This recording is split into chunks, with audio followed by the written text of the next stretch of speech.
अस्सलाम वालेकुम जनाब, क्या हाल चाल है? ठीक है। आज हमारा जो टॉपिक है वो आज मैंने सोचा था कि हम डिस्कस करेंगे थोड़ा सा बजट के बारे में, कि जो बजट कल पेश किया गया है उसकी रियलिस्टिक कंडीशन सिचुएशन उसकी क्या है, और उसकी जो क्रिटिकल एनालिसिस जो है ना उसका वो क्या है। वैसे तो जो हमारे वज़ीर ख़जाना जो हमारे हैं वो रात को लगे हुए थे शाहज़ेब खानज़ादा के प्रोग्राम में, और वो सारा कुछ जो है ना वो बता रहे थे कि हम ये करेंगे, हम वो करेंगे, हम इस तरीके से करेंगे, हम ये यहाँ पे धूम मचाएंगे, हम सारा कुछ करेंगे, हम इतना बजट लेके आएंगे, हम ये कर देंगे, वो कर देंगे, कोई मुश्किल नहीं है। वो तो आईएमएफ को भी ब्लेम दे रहे थे कि आईएमएफ अब गलत कर रहा है जो भी कर रहा है। चलें, वो जो भी कर रहा है, बहरहाल इकनॉमिक्स जो है ना वो हमने भी पढ़ी हुई है थोड़ी बहुत। अल्हम्दुलिल्लाह मैंने एमएससी की हुई है इकनॉमिक्स में, बल्कि एमए किया हुआ है इकनॉमिक्स में पंजाब यूनिवर्सिटी से। तो इतना सा तो थोड़ा सा इल्म हमें भी है कि बजट आखिर जब बनाया जाता है तो किस तरीके से जो है ना पब्लिक की आंखों में धूल झोंकी जाती है, उनको यानी कि एक हिसाब से आप कह लें कि उनको अंधा किया जाता है कि ये हो जाएगा, वो हो जाएगा, इस तरीके से हो जाएगा। अब जो बजट इन्होंने पेश किया है इसमें हम देखते हैं सबसे पहले कि इन्होंने क्या क्या खर्चा क्या क्या करना है। ये मेरे पास थोड़ी सी डिटेल्स हैं। इसमें सबसे पहली चीज़ जो इन्होंने लिखी है जनाब, 7,300 अरब रुपया जो है ना इन्होंने वो सूद अदा करना है, जो इंटरनेशनल लेवल पे जो इंटरेस्ट पे करना है, या जो कर्ज़े ले चुके हैं, जो ये नहीं कि एक गवर्नमेंट ले चुका है, ये पिछली जितनी भी गवर्नमेंटें ले चुकी हैं, जितने कर्ज़े भी हमारे मुल्क के ऊपर हैं, उन कर्ज़ों का जो सूद जो इंटरेस्ट रेट पे करना है ना, जो इंटरेस्ट पे करना है वो 7300 अरब रुपया है। 7,300 अरब रुपया जो 2023-24 के दरमियान इन्होंने पे करना है। अच्छा, वो 7,300 अरब रुपया वो निकल जाएगा। इसके बाद इन्होंने 1,090 यानी तकरीबन 1100 अरब रुपया जो है ना वो डेवलपमेंट के लिए रखा है, कि डेवलपमेंट जो है ना वो हम करेंगे मुल्क की। उसमें जो है ना मोटरवेज़ बनाएंगे, उसमें सड़कें बनाएंगे, उसमें जो है ना वो गांव में जो है वो सोलंग नालियाँ और ये सारा कुछ बनाएंगे। डेवलपमेंट के जितने भी चार्जेस हैं जो भी होगा वो सारा जो है ना टफ टाइल्स वगैरह लगानी, जो पार्कों को देने, जो यानी कि हर ज़िले को, हर सूबे को, हर ज़िले को दिए जाएंगे, वो 1100 अरब रुपया इन्होंने रखा है। इसके अलावा अब 1100 अरब में इन्होंने पूरा मुल्क जो है ना वो करना है सारा, यानी कि डेवलप कर देना है इन्होंने पूरा, साल के अंदर अंदर पता नहीं किधर ले जाएंगे। और उसके बाद इन्होंने 914 यानी कि तकरीबन 914 अरब रुपया 914 अरब रुपया सिविल गवर्नमेंट को चलाने के लिए रखा है। यानी कि जो इनके एक एक गाड़ी के साथ 15-15, 20-20, 40-40, 50-50 गाड़ियों ने चलना है, उनका पेट्रोल का खर्चा है।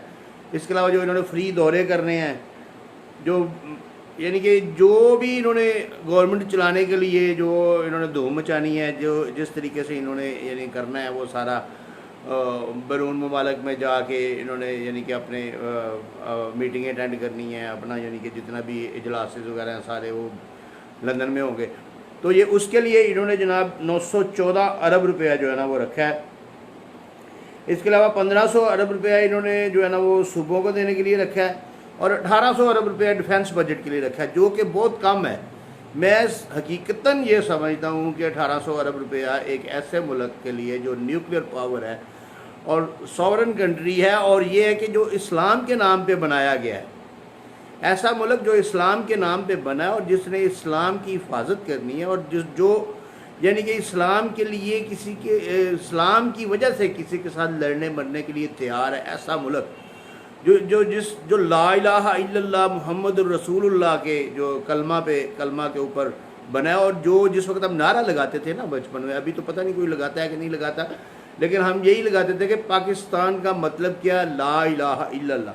और उस ऐसे मुल्क के लिए डिफेंस बजट सिर्फ 1800 अरब रखा गया है, जो कि इंतहाई कलील है, और वाकई इंतहाई कलील है। इसमें कोई क्रिटिसिज्म नहीं है, कोई ऐसी बात नहीं है। डिफेंस बजट जो सीरियस डिफेंस के ऊपर लगना चाहिए। डिफेंस बजट में ये नहीं है कि वो पर्सनल जो है ना वो ज़ाती इस्तेमाल में लाया जाए और उसको खर्च किया जाए, ऐसे नहीं। जो सीरियसली डिफेंस यानी कि कोई अच्छे मिज़ाइल, अच्छी टेक्नोलॉजी, न्यूक्लियर टेक्नोलॉजी को इम्प्रूव किया जाए। न्यूक्लियर टेक्नोलॉजी को आप इलेक्ट्रिसिटी में जो है ना वो लेके आएँ कि उससे इलेक्ट्रिसिटी बनाएं और पूरे मुल्क को जो है ना उससे फ़ायदा हो। इस तरीके की जो टेक्नोलॉजी यूज़ हो वो उसके लिए जो यानी कि ये डिफेंस बजट बहुत कम रखा गया है। और उसके बाद जो है ना वो 714 अरब जो है ना वो पेंशनर्स को देना है और 1100 अरब जो है ना वो सब्सिडाइज़ किया जाएगा गरीबों को, यानी कि कोई पेट्रोल वगैरह सस्ता दे देंगे, जिसका कि अभी तक इनको कोई सिस्टम ही नहीं बन रहा इनसे कि मोटरसाइकिल वालों को अगर सस्ता पेट्रोल देना तो कैसे देना है, इनको पता ही नहीं है। क्योंकि पाकिस्तानी कौम भी ऐसी है, वो एक मोटरसाइकिल पे जाएगा, वो 8 लीटर डलवाएगा और ला के गाड़ी में डाल लेगा, मोटरसाइकिल उधर खड़ी रहेगी, वो गाड़ी चलाएगा। तो ये जो है ना ये इसको मैनेज करना जो है ना वो एक अदाब होगा, वो किसी तरीके से पॉसिबल नहीं हो सकता कि पेट्रोल पे सब्सिडाइज़ किया जाए मोटरसाइकिल वालों को और गाड़ियों, छोटी गाड़ियों वालों को। हाँ, ये हो सकता है कि आप उनको कोई कैश सब्सिडी जो है ना वो मोटरसाइकिल जिसके नाम पे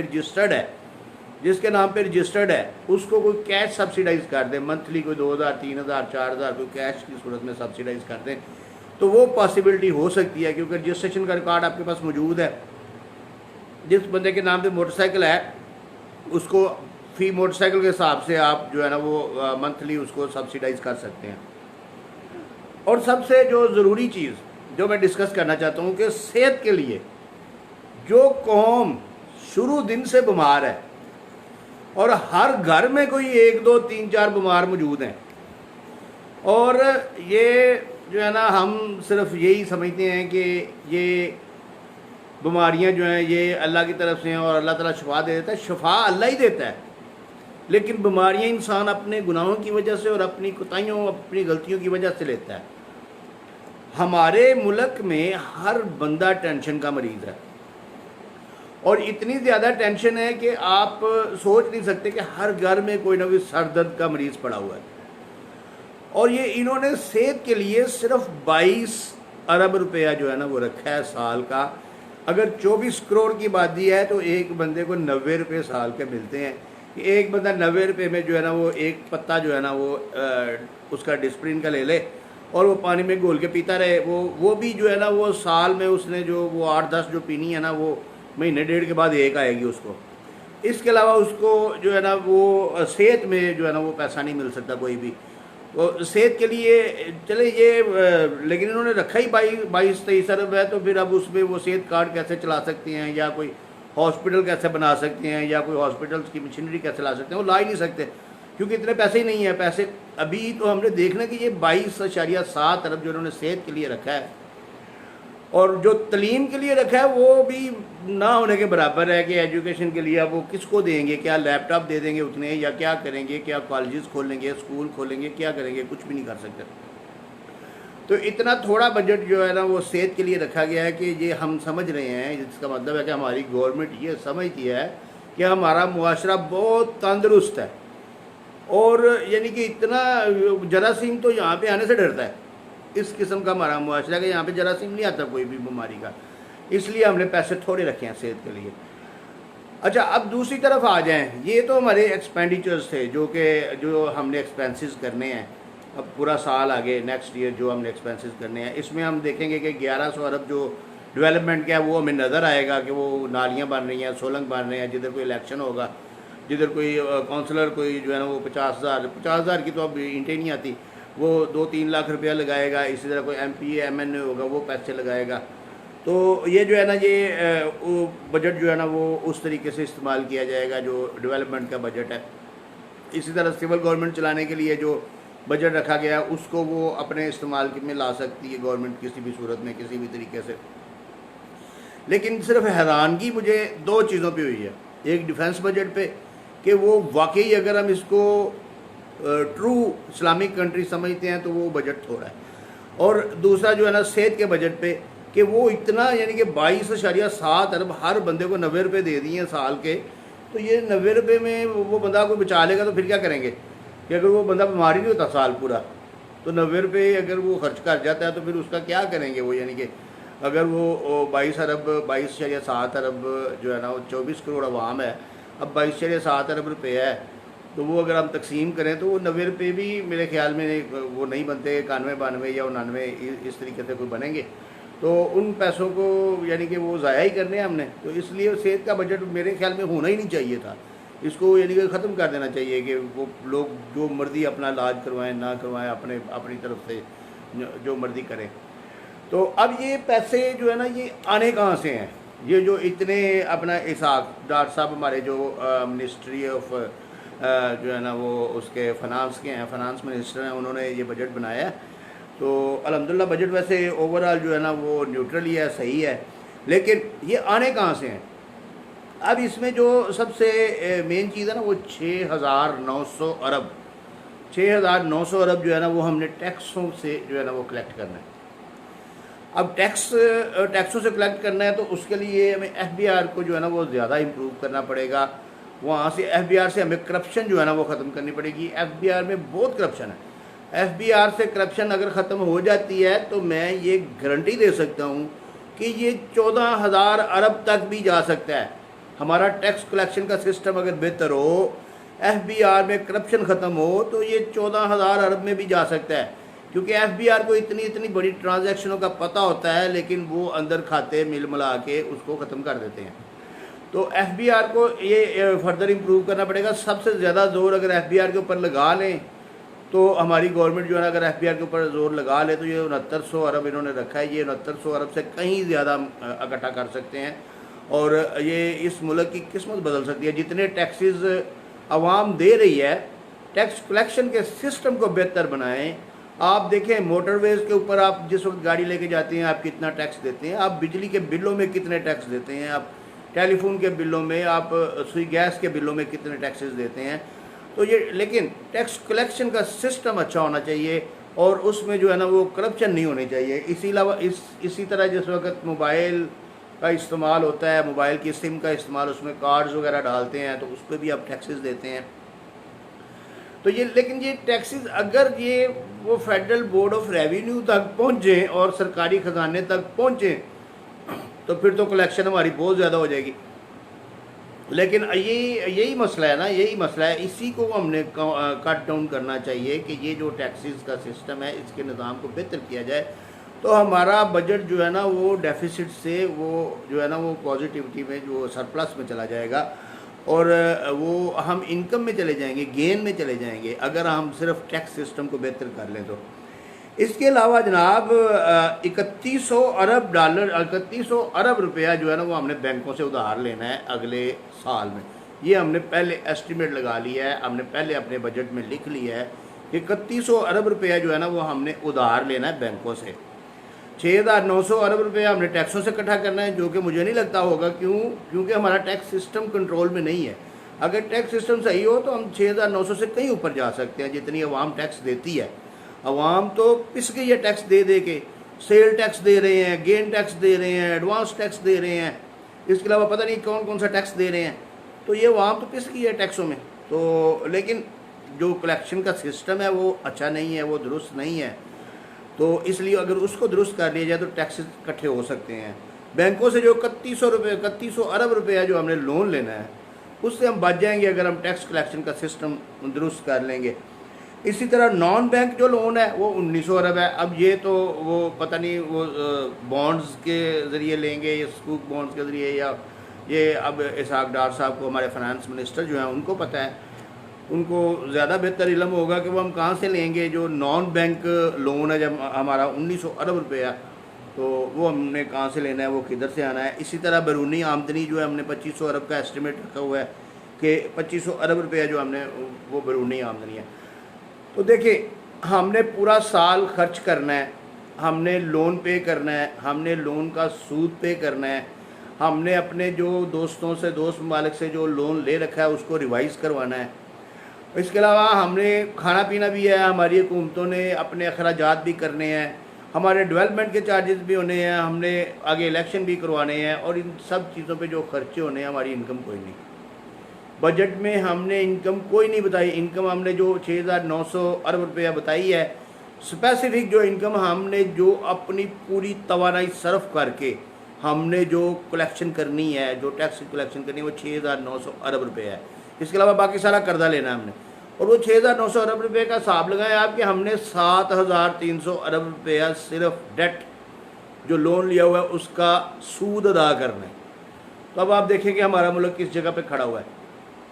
इसके लिए ज़रूरी है, सबसे पहली बात मेरी पूरी कौम से ये दरख्वास्त है कि अपने आप को ईमानदार कर लें, ईमानदारी के साथ सारे काम करें, अपने आप को खुद को ईमानदार कर लें, ईमानदारी के साथ सारे काम करें।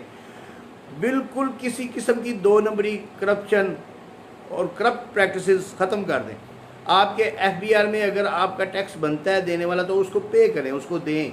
अगर किसी जगह पे आप समझते हैं कि आपका 10,000 दे के आपका 2 लाख रुपये बच रहा है तो 10,000 ना दें, आप 2 लाख पे करें और उसकी रसीद हासिल करें।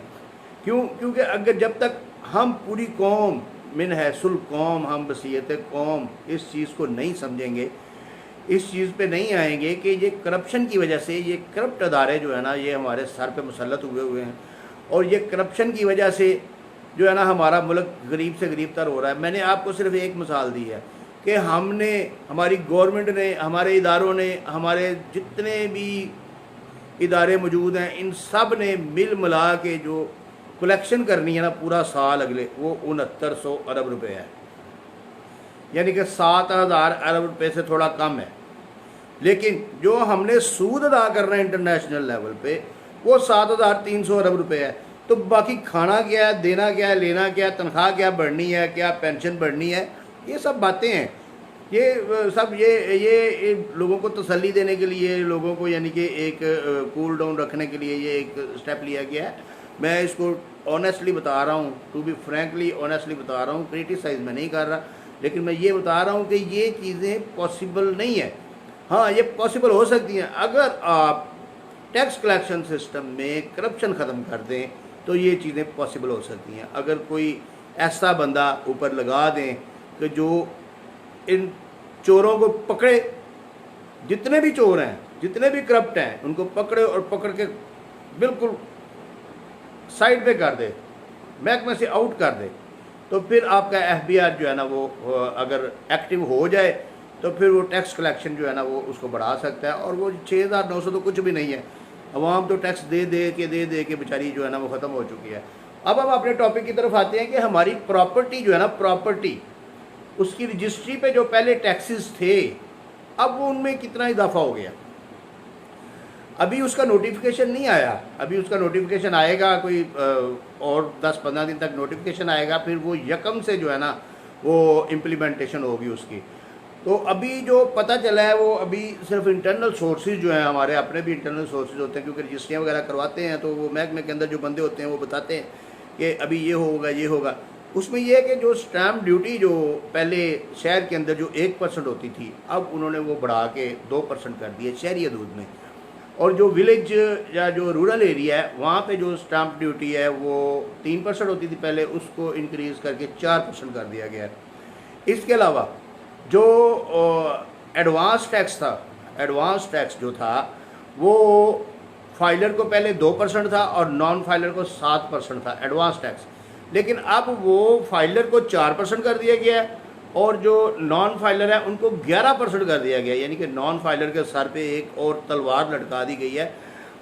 अच्छा, इस पर मैं अभी बाद में आता हूँ कि नॉन फाइलर और फाइलर यानी कि ये क्या चीज़ है और ये क्यों इस तरह कर रहे हैं, जब इनको कंट्रोल इन्होंने नहीं करना। अब लोग जो है ना वो क्या करते हैं, 4-5 हज़ार रुपया देते हैं, फाइलर होते हैं, रजिस्ट्री करवा के घर बैठ जाते हैं चुप करके, टैक्स कम देते हैं।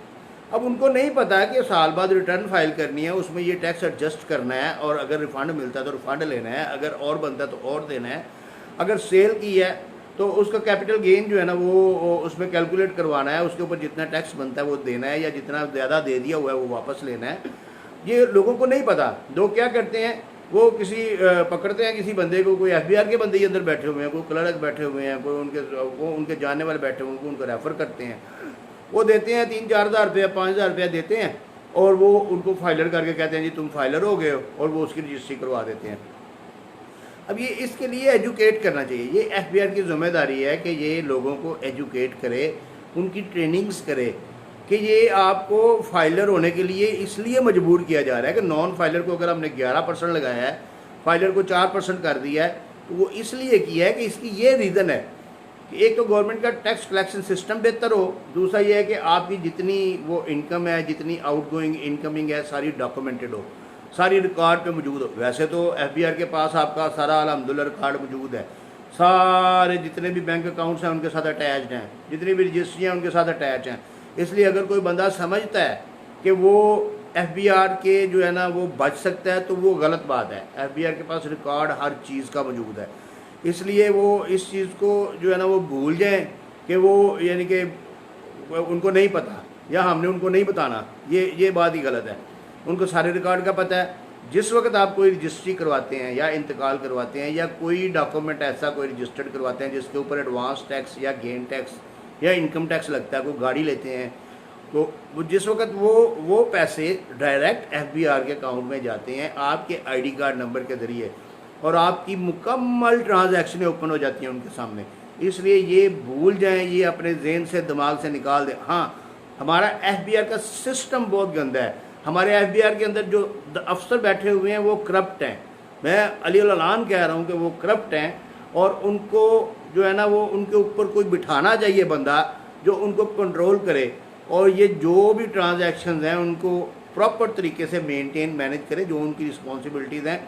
असल में ये भी तो हो सकता है ना कि एक शहर में एक ऑफिस है, तो उसमें अगर कोई 3 लाख बंदा जो है ना वो एक्टिव है, फाइलर है, या कोई रिटर्न फाइल कर रहा है, तो 2 लाख नहीं कर रहा, तो अब वो 15-20 बंदे बैठे हुए हैं, वो क्या देखेंगे।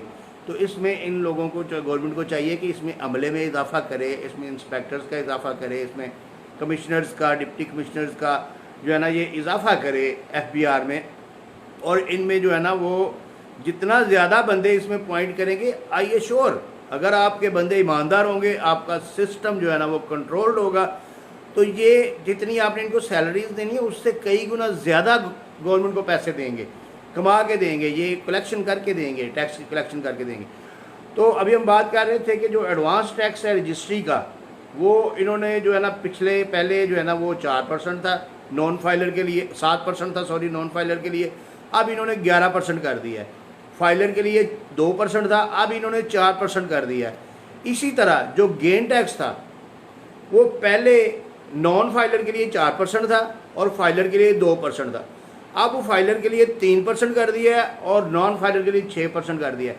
लेकिन पहले मैं आपको एक बात बताऊं, ये बिफोर टाइम इन्फॉर्मेशन है जो मुझे कहीं से मिली है, कोई सोर्स गलत भी हो सकता है, मैं भी गलत हो सकता हूं, लेकिन ये है कि ये इन्फॉर्मेशन अगर नोटिफिकेशन आ जाता है तो उसको, या फाइनेंस एक्ट अभी प्रिंट होके आ जाता है तो उसमें लिखा होगा सारा। इसके बाद अगर नोटिफिकेशन 20-25 तक नोटिफिकेशन आ जाएगा और ये यकम से इम्प्लीमेंट होगी। यकम से पहले जिन दोस्तों ने, भाइयों ने रजिस्ट्रियाँ वगैरह करवानी है करवा लें, क्योंकि और दूसरी बात, जो डीसी वैल्यूएशन है और एफबीआर की जो वैल्यूएशन है उसमें भी ये इजाफा हो रहा है, और ये 30% तक एक्सपेक्टेड है। 30% यानी कि जो 10 लाख की मरला जगह थी ना, वो अब 13 लाख की मरला जगह हो जाएगी। यानी कि गवर्नमेंट के रेट में जिस वक्त आपने रजिस्ट्री करवानी होती है उस वक्त आप ये रेट जो है ना उसके ऊपर इम्प्लीमेंट करते हैं, अप्लाई करते हैं, तो फिर आप रजिस्ट्री करवाते हैं, तो वो जो है ना वो रेट भी उन्होंने इंक्रीज़ कर दिया है। तो अगर हम टोटल हिसाब लगाएं ना, जो मैंने आज कैलकुलेट किया है कि जो रजिस्ट्री आज हम जिसके ऊपर जो रजिस्ट्री हम आज 2 लाख रुपए की करवा रहे हैं, यानी कि जितने की भी हो, 10 लाख की, 15 लाख की, अगर जिसका खर्चा 2 लाख रुपए है, वो यकम के बाद वो तकरीबन 3 लाख रुपये हो जाएगा, क्योंकि डीसी वैल्यूएशन बढ़ जाएगी, एडवांस टैक्स बढ़ जाएगा, गेन टैक्स बढ़ जाएगा, स्टैंप ड्यूटी बढ़ जाएगी। तीनों चीज़ों में जो है ना वो इजाफा हो रहा है। टीएमए की फ़ीस वही रहेगी, टीएमए वैल्यू वही रहेगी, और ये जो कोई और भी थोड़े बहुत खर्चे ये इसके ऊपर जो है ना वो लगा रहे हैं, जो कि वो और ज़्यादा बढ़ाएंगे उसको। लेकिन ये है कि ये आप इसको हिसाब लगाएं कि जो अभी खर्चा आ रहा है उसका तकरीबन 50% इंक्रीज़ हो जाएगा, और ये 50% जो है ना वो बढ़ जाएगी। लेकिन मैं फिर कह रहा हूँ कि ये सारे टैक्सेस बढ़ाने के बावजूद इन्होंने बजट में 6,900 अरब रुपये टैक्स कलेक्शन का एस्टिमेट रखा है। तो अगर ये इसको बेहतर कर लेंगे तो ये ज़्यादा हो जाएगा, अगर ये इसको इसी तरह भी रहने देंगे तो ये 4,000 अरब भी नहीं होना। इसलिए इसको कंट्रोल करना सबसे पहला काम जो हमारे वजारत ख़जाना को जो सोचना चाहिए, जो करना चाहिए, वो यही है कि एफबीआर को कंट्रोल करें। और एफबीआर की जो कलेक्शन सिस्टम है, एफबीआर का जो रिकवरी का सिस्टम है उसको बेहतर बनाएं। और जो टैक्सेस अवाम दे रही है, अवाम तो मर गई है टैक्सेस दे दे के। अब गवर्नमेंट को नहीं पता चलता अगर, तो इसमें अवाम का क्या कसूर है। अवाम तो कोई चीज़ भी लेती है, अवाम जूता लेती है, एक चप्पल लेने जाते हैं तो उसके ऊपर भी 18% आप टैक्स दे रहे हैं। अगर 1000 रुपये की चप्पल लेते हैं तो आप उस पर 180 रुपये उसको गवर्नमेंट को टैक्स दे रहे हैं।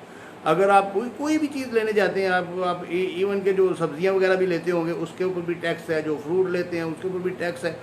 अब जो डीसी एसी वगैरह सारे वो फिर रहे हैं सड़कों पे, मजिस्ट्रेट फिर रहे हैं, वो सारे कंट्रोल कर रहे हैं, जो प्राइस कंट्रोल कमेटियाँ हैं जो कोई काम ही नहीं कर रहे। तो ये इन चीज़ों को कंट्रोल करेगी गवर्नमेंट, तो फिर जाके कोई इसका जो है ना टैक्स सिस्टम बेहतर हो सकता है और टैक्स कलेक्शन बेहतर हो सकती है। अदरवाइज़ जो बजट पेश किया गया है ये बिल्कुल अल्लाह हाफ़िज़ है, इसमें कोई ऐसी चीज़ नहीं है कि आपको सिर्फ ये मैं मुख्तसर अल्फाज में बताऊंगा कि आपको इस बजट के ज़रिए ये एडवाइस की गई है कि आप अल्लाह का नाम लेके आयतल कुर्सी पढ़ के सोया करें और सुबह अल्लाह का नाम लेके अल्हम्दुलिल्लाह कह के उठ जाया करें, और बस इसके अलावा और कोई काम नहीं है। बाकी सारा दिन आप मज़दूरों की तरह जो है ना वो दिहाड़ी मजदूरी करें और बस बीमार नहीं होना आपने, अगर बीमार हो गए तो इलाज नहीं होगा। ये सीधी सी बात है। ये बजट में आपको वादा पैगाम दिया गया है, क्योंकि सेहत के लिए सिर्फ 22-23 अरब रुपया रखा गया है। 24 करोड़ की आबादी में ये 80-90 रुपये बनते हैं जो आपके हिस्से आए हैं, तो इसलिए आपने बीमार नहीं होना पूरा साल। अगर हो सके तो एक दफ़ा हल्का फुल्का बुखार हो जाए तो आपने वो पैनाडोल, वो 90 रुपये की पैनाडोल और वो गोलियाँ ले लेनी है, इसके अलावा आपने बीमार नहीं होना। तो इसके साथ ही मुझे इजाज़त दीजिए। अल्लाह ताला आपका भी और मेरा भी और हमारे इस मुल्क का, हमारी गवर्नमेंट का, हमारे इदारों का अल्लाह ताला हामी व नासर हो, और अल्लाह ताला सबको हदायत दे कि हम लोग सारे मिन हैसुल कौम जो है ना हम दुरुस्त रास्ते पे चलें और अच्छे अमल करें।